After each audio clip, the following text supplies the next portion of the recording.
Have the remains of Noah's Ark and the city he built after the Great Flood finally been found?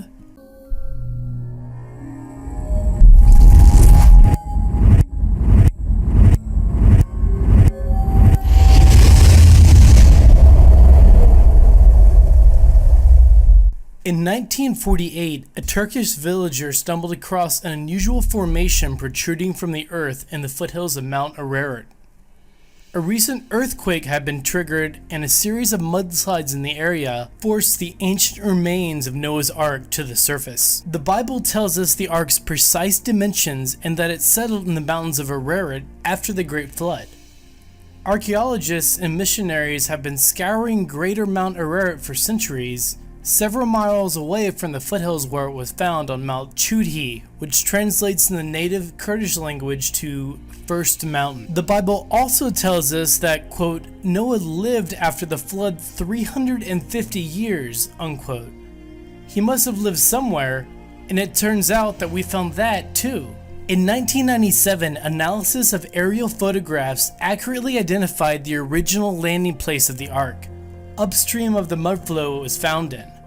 Surrounding the landing site are the remains of an ancient settlement with the ruins of over 1,000 houses and buildings, presumably Mesha Naksuan, the long-lost city of Noah. Official investigations have revealed the most astounding evidence of all. Thousands and thousands of ancient graves surround the city, perhaps over 1 million of them. It seems that our post-Diluvian ancestors must have been returning to Naksuan for centuries to bury their dead in this hollowed ground. It really makes you wonder, if there is archaeological evidence to support the fact that Noah's Ark existed, as well as the city he built following the Great Flood, just what caused it in the first place? And what was the reasoning for doing so? Why are over 1 million graves buried at the site, and what compelled so many people to do so? The Bible, as well as other religious texts that at least include stories of a great flood, have explanations, but for some reason, they feel incomplete. It makes you wonder, with all these new findings, what really happened way back then? Hey guys, this is Nathan from Strange Mysteries.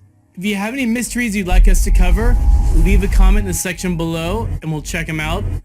Otherwise, check out this video about how a bunch of ancient sites around planet Earth seem to line up in what seems to be a planned fashion. If you haven't already, subscribe and discover more mysteries that you probably shouldn't.